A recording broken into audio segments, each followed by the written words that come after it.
Mesdames, Mesdemoiselles et Messieurs, bonsoir. Un titre à cet entretien. Mesdames, Mesdemoiselles et Messieurs, bonsoir. Que l'Éternel Dieu vous bénisse partout où vous êtes, tout ce que vous touchez, que cela soit prospérité, que soit bonheur et succès.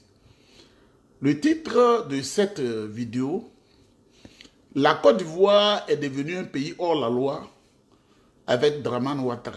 La Côte d'Ivoire est devenue un pays hors la loi avec Dramane Ouattara. La Côte d'Ivoire est devenue un pays hors la loi avec Dramane Ouattara.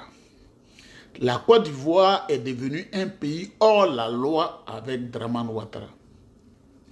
En Côte d'Ivoire, pour ne pas passer devant les tribunaux, en Côte d'Ivoire, tu peux assassiner, tu peux violer, tu peux voler, tu peux faire tout ce que tu veux dans le sens du mal, la négation des négations, tout ce qui est grave. Quand tu es partisan de Dramane Ouattara, le vieux grigou venu de Saint-Dou pour inquiéter notre sécurité, inquiéter les sécurités de tous ceux qui vivent sur le territoire géographique ivoirien, tu ne connaîtras pas les tribunaux, tu ne connaîtras pas la prison. N'est-ce pas à coup de fusil et de baïonnette que ce vieux Alassane Ouattara est arrivé à la tête de l'État de Côte d'Ivoire par la vitrification de certaines personnes? Je voudrais vous saluer. La première des choses que je vais vous dire, vous voyez comment tout est faux en Côte d'Ivoire. Quand des gens disent « viens là », moi je n'aime pas vivre là où tout est sombre, où tout est obscurité, où tout est noir, sans dessus, sans dessous, parce que je me considère trop noble et trop propre. Vous voyez, on dit qu'il y a des gens qui ont fait un document en justice pour demander que le président Tidjane Thiam soit radié de la liste électorale. Mais voyez-vous même la qualité des plaignants, une mauvaise qualité. Bolou Gouali, un homme qui ne travaille pas, un vagabond. Le RDF fait un dossier et on nous fait croire qu'il est un assureur. Vous voyez comment le pays est désorganisé? Vous pensez qu'ici, quelqu'un peut prendre une identité comme ça? Je suis un expert financier, ou bien je travaille pour telle administration, et puis le tribunal va impliquer un procès sans mener des enquêtes préliminaires sur la qualité de celui qui porte plainte. Bolou Gouali ne travaille pas. Bolou Gouali ne travaille pas. Il est entre Bogu et Daloa. Et il fait de l'oubardisme. Un chômeur vagabond dans ce pays où il n'y a plus de loi sous Alassane Ouattara. On reçoit un dossier où on dit il est assureur. Il n'est pas assureur, c'est un voyou. Et dans mon téléphone, même je suis en train de travailler, les Bété, les Zani, toutes les ethnies m'appellent, on le connaît, c'est un voyou à Daloa. Est-ce qu'il y a la loi en Côte d'Ivoire? Est-ce qu'il y a des tribunaux en Côte d'Ivoire? C'est ceux-là qui servent d'exemple. Quelqu'un qui ne travaille pas, qui est un voyou, qui est un vagabond. Bolou Gouali, on fait un dossier, on dit il est assureur. Est-ce qu'il y a des juges en Côte d'Ivoire? Est-ce qu'il y a des enquêteurs en Côte d'Ivoire? Moi, quand je fais les vidéos, je dis tout sur moi. C'est vrai, il y a des détails qu'on ne peut pas dire aussi parce que ça fait du secret qui entoure la vie de l'homme. Mais je vous dis mon parcours. Pour que vous compreniez que pour faire des enquêtes, ça va aller vite. Bolou Gouali. On prend un autre qui se dit Kokora Nzi. Quelqu'un qui a été formé sur le tas et qui était garçon de salle à la maternité où faut Boigny d'Abobo. Garçon de salle et qui volait les compresses et qui volait le mercurochrome et qui volait l'alcool, qui volait les couches des enfants pour les vendre et qui allait s'inscrire chez monsieur Koné aux 4 étages dans un cours d'anglais et on leur a dit on va vous accorder, avec le parrainage de l'ambassade des États-Unis, un séjour linguistique de 3 mois aux États-Unis, qui a calé aux États-Unis. Tu es touriste, tu arrives aux États-Unis, c'est ton statut réel, tu n'auras jamais papier. Et qui est là-bas, qui dit, lui, il a quitté la Côte d'Ivoire en 2014 parce que Ouattara l'étouffe. Lui, là, il ne peut pas aimer Ouattara. S'il était partisan de Ouattara, 2014, là, le président Ouattara était dans l'exercice de ses fonctions, il a fui, il est allé aux États-Unis. Il n'est rien devenu. Il s'est essayé à tous les petits métiers. Chauffeur, rien n'a marché. Et la politique de Trump, actuellement, là, tu n'as pas papier, il te chasse. La politique du président Trump, là, si vous êtes en Afrique, vous ne savez pas, là. Tu n'as pas papier, on te chasse. Et c'est au Canada, c'est en train de prendre partout. Tu travailles pas, tu n'as rien, tu ne peux pas avoir maison. Ils dorment au métro ici, on les voit. Au métro. J'attends encore le premier pour rassembler au moins 100 ou 200 $ pour donner aux gens. Je suis de Burkina, je suis de Côte d'Ivoire, je suis du Bénin, je suis du Togo, je suis du Ghana. Même en venant aujourd'hui, j'ai vu 4 Ghanéens, je sais ce que j'ai fait pour eux. Je n'avais pas beaucoup, j'ai donné 20 $, ils vont manger. Kokora Nzi était dans ce cas. Il fuit, il arrive en Côte d'Ivoire, on nous dit, quelqu'un qui est un blacro, on nous dit biologiste. Est-ce que vous savez ce qu'on appelle biologiste? Gede Guina, qui est au RDL, c'est un biologiste. Il faut prendre des exemples comme Gede Guina. Le professeur Gede Guina, c'est ce qu'on appelle un biologiste. Les grands qui sont dans les choses là, c'est des biologistes. On fait un document pour incriminer un grand homme comme le président Tidiane Thiam et on met le nom. Mais prenez des gens bien. On écrit Kokora Nzi biologiste. Il est biologiste où? Il y a un monsieur que je connais qui avait la même formation de tâcheron. Je ne vais pas me moquer de lui, donc je ne dis pas son nom, que sa famille ne s'inquiète pas. Au quartier Jérusalem, derrière le Kodjiro, j'allais régulièrement le voir quand j'étais encore à l'université d'Abidjan. Il soignait des plaies. C'était un cousin. J'allais le voir, je restais là. Souvent, j'étudiais dans l'arrière-cour. Et puis, on parlait, je repartais. Je prenais mon autobus, je repartais. En cité universitaire. Un homme comme ça, là, va écrire un papier pour dire les biologistes. Voilà la fausseté en Côte d'Ivoire. Ce n'est pas un pays, ça. Et si vous continuez comme ça, ce n'est pas un pays d'avenir. C'est un pays de la fausseté. Je comprends pourquoi Alassane Ouattara a 8 identités et il se retrouve sur la liste électorale. Alassane Ouattara. 8 nationalités.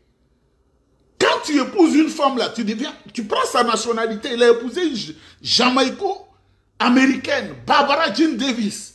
Elle est jamaïcaine-américaine. Il a les 2 nationalités. Un opportuniste. Il allait épouser son enfant qu'il a refusé pendant de longues années, là, Gaussou, sa mère guinéenne, il allait l'épouser secrètement. Ça fait 3. Il allait épouser Dominique, qui est israélienne, algérienne, française. Ça fait combien? 6. Il a fait du faux en Côte d'Ivoire. Ça fait 7. Et même 8. Lui, il est sur la liste électorale. Pour être sur la liste électorale, pour être ivoirien, tu dois t'entendre à la fausseté. Tu dois être un faussaire comme Dramane Ouattara. Je vais vous donner des exemples simples. Il y a un monsieur, il s'appelle Swalio Tioté. Et c'est la vérité. Il a la nationalité française. Il voulait être député. Son concurrent direct allait saisir les tribunaux et il y a eu un arrêt du Conseil constitutionnel où on dit qu'il a une autre nationalité. Mais quand j'ai regardé la liste électorale, aujourd'hui, Swalio Tioté, ou bien parce que son nom sonne Swalio Tioté, il est sur la liste électorale, alors qu'il y a eu un arrêt du Conseil constitutionnel. Parce qu'il faut être aidé. Tu ne subis en rien la rigueur de la loi. Talou Bonaventure, si tu ne le connais pas, c'est ton problème, c'est ta vie. Tu es né comme ça pour traverser la vie. C'est-à-dire, tu vis, mais tu n'existes pas.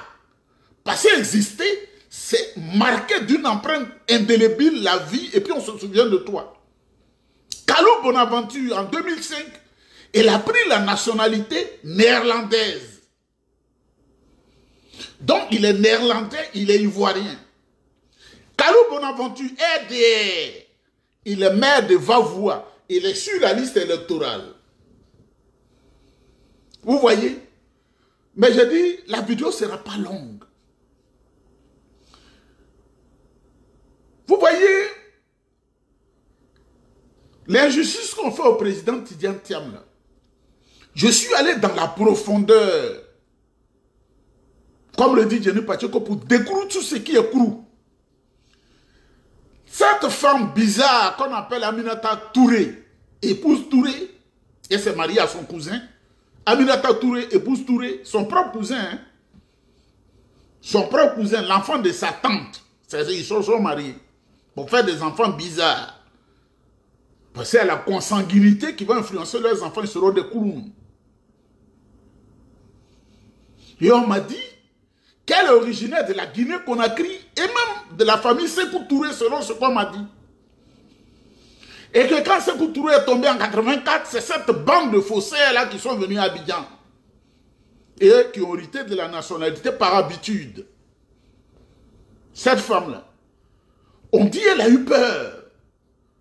Mais, vous savez, le tribunal, là, quand dans le tribunal, la politique entre là où il y a le droit s'enfuit. J'ai fait 2 ans au CM2 à Yokoboué, au village. Je ne vous mens pas, j'ai fait 2 ans. Et tout le monde le sait, je ne mens jamais. Et j'avais appris à chasser les rats. J'étais dans le contexte du village. Les parents, ils pompent le rat comme ça, ils mettent du feu dans le terrier du rat, ils pompent, et puis la fumée rentre dedans, et puis le rat sort. La fumée ici, c'est la politique qui entre dans la maison, qui entre dans le temple du Thémis, le palais de justice. Quand cette femme a commencé à hésiter, parce qu'elle a peur, elle a une mère de famille, son mari a eu peur, la politique est entrée au palais de justice pour chasser le droit, pour imposer la politique, pour faire l'arbitraire et la combine. Mais je dis au vieux Ouattara, mais toi tu fais l'arbitraire, la combine et puis tu as peur, tu recrutes 145 mercenaires redoutables pour les faire passer dans notre aéroport. Vous qui êtes douanier, qui êtes à l'aéroport, on va vous dire des valises. Peut-être j'ai dénoncé vos choses. Hier,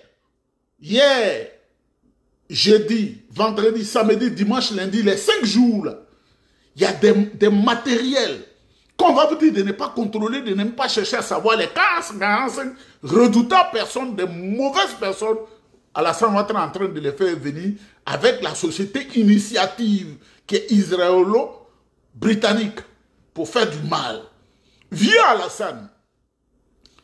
Mais quand on dépasse 80 ans, on est encore plus proche de la divinité que quelqu'un qui est jeune. Mais toi, ta vie, là, c'est quand tu vas te repentir même. Je vois pourquoi tu es allé à la Mecque et puis tu es tombé là. Tu allais défier Dieu. C'est ton enfer là que Dieu est en train de décider. C'est l'enfer que Dieu décide. Quand toi tu es arrivé à la Mecque pour dire que tu n'es pas une bonne personne, il y a des cafards qui sont sortis partout. On n'a jamais vu ça. Des cafards sont sortis partout. Il a plu jusqu'à même la Kaaba a failli être inondée. Tu ne réfléchis pas à ta vie. Vieux. Tu ne réfléchis pas à ta vie, tu ne changes pas. Moi, je te lance les défis. Il me reste 3 ans. Le jour où j'ai 60 ans, je serai l'homme le plus clean, sage et plus intelligent. Je suis déjà intelligent. Mais sage comme Siddhartha Gautama, qu'on appelle le Bouddha, je serai sage. Parce que, à 60 ans, devant un coup, c'est derrière qui est long. Si tu as fait 60 ans, il ne faut pas penser que tu as fait 60 ans encore. C'est fini. Tu ne peux pas faire 120 ans. Donc, j'en suis conscient. Mais toi, tu ne changes pas, hein. Toi, Ouattara, tu ne changes pas. Une pression, un abus de pouvoir sur un juge, vieux. Toi, tu ne changes pas, hein. Une pression sur la pauvre femme qui a été nommée sur la base ethnique. C'est ça seulement. Il n'y a pas un juge qui s'appelle Guédé. Il n'y a pas un juge qui s'appelle Kona. Il n'y a pas un juge qui s'appelle Nieba. Il n'y a pas un juge qui s'appelle Gondo. Il n'y a pas un juge qui s'appelle Seka. Il n'y a pas un juge qui s'appelle Yapo. Il n'y a pas un juge qui s'appelle Kamena. Toi, là, le juge, là, il faut qu'on dise Aminata Touré est une femme qui est faible. Une femme. Tu veux gâter la vie de cette femme. Quand on te donne des conseils, tu ne hein? Ton cerveau est vieux, donc tu ne comprends plus ce qu'on te dit. Même où je suis dessus, je te dis 14 plus 14, tu ne vas pas trouver la réponse. Tu es fatigué. Parce que tu marches, tu tombes tout le temps. Quand tu marches là, tu n'as plus de frein, tu tombes. Tu ne peux plus réfléchir. Tu signes, tu acceptes n'importe quoi pour intimider les juges. Pour faire n'importe quoi. Mais mesdames, mesdemoiselles et messieurs, la réunion que le RD vient d'organiser, je suis au courant. Il faut que les partis d'opposition en Côte d'Ivoire se manifestent, qu'ils se rassemblent et qu'ils n'aient pas peur des loupards de Alassane Ouattara parce que lui, il veut tout gâter. Vous avez vu ce qu'il a fait le 18 février 1992, il a infiltré la marche à la tête de laquelle se retrouvait le président Laurent Gbagbo. Ça, lui, il a d'année en année, c'est-à-dire lui, il ne change jamais. Ouattara ne peut pas changer jusqu'à... Il va aller en enfer devant Dieu. Lui, il ne change pas. Moi, je ne sais pas quel genre d'homme il est. Mais je sais qu'il est né à minuit 00 dans les ténèbres. Comment? Qu'est-ce qu'on peut attendre d'un homme qui est né à minuit 00? Qu'est-ce qu'il peut donner à un être humain? Qu'est-ce qu'il peut apporter à l'humanité? Tu es né à minuit 00, puis à l'aéroport, il n'y avait pas d'électricité. Hein? On met la main en bas de la femme, on dit l'enfant est né. On ne sait même pas si tu es garçon, on ne sait même pas que tu... On attend comment on appelle, la naissance du jour. Tu ne peux rien apporter. Nous autres qui sommes nés à 7 h le matin, c'est-à-dire que on a bravé la nuit et puis on ne peut pas, nous on ne sort pas là la nuit. On sort quand le jour est là, le jour est éclairé. Parce que ta stratégie, on la connaît. Tu penses que tu vas faire ça pour maintenir le président Tidjane Thiam en exil? Tu ne peux pas. Le président Tidjane Thiam, là, il va venir, il est en train de s'apprêter pour venir. Le président Tidjane Thiam est en train de s'apprêter pour venir. Tu ne peux pas le maintenir en exil. Toi-même, tu connais. Ceux qui sont autour de toi, qui s'agitent là, vous ne pouvez pas. On allait avoir pitié de vous, mais vous allez aller à la Cour pénale internationale avec ce comportement-là. Vous êtes battus. Vous avez gâté la Côte d'Ivoire. Vous étiez 2 équipes. Tu dirigeais une équipe. Le président Gbagbo, tu l'as combattu, il a été vitrifié, il est allé à La Haye. Il a été acquitté, il a été blanchi. Quand il est blanchi, c'est lui, on ne lui reproche plus rien. Il est rentré en Côte d'Ivoire avec ses hommes. Dans votre groupe, là, c'est vous, on attend. Les 3000 morts, là, vous allez aller vous expliquer. Alassane Ouattara, tu vas aller à la Cour pénale internationale où tu tombes là, tu vas tomber là-bas tous les jours. C'est toi, on attend.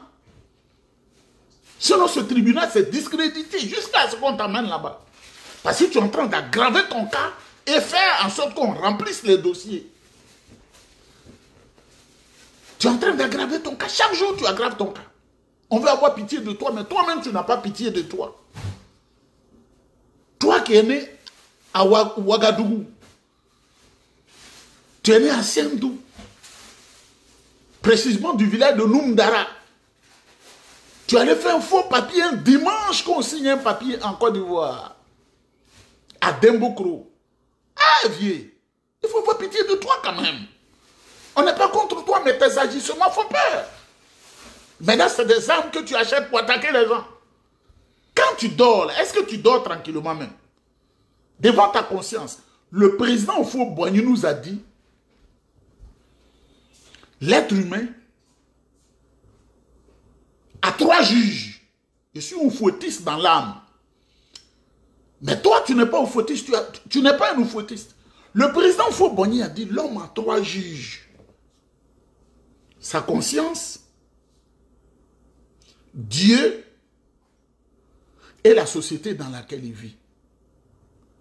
Tes parents peuvent te donner un nom, Mais ta manière de faire là fait que la société te donne un nom. Qu'est-ce que les Ivoiriens retiennent d'Alassane Ouattara? Ça, c'est la société. C'est Houphouët-Boigny qui te dit ça.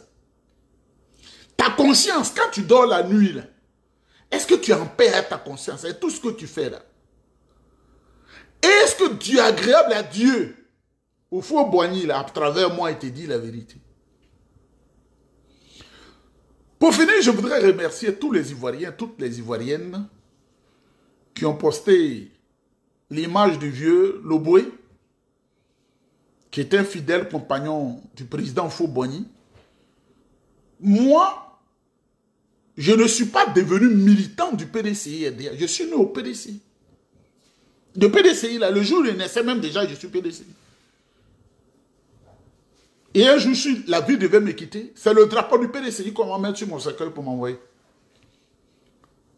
Je suis fils du PDCI. Ce n'est pas telle personne a raisonné, telle personne a fait ça, on aime la personne, ou bien on a fait... que je suis... Non.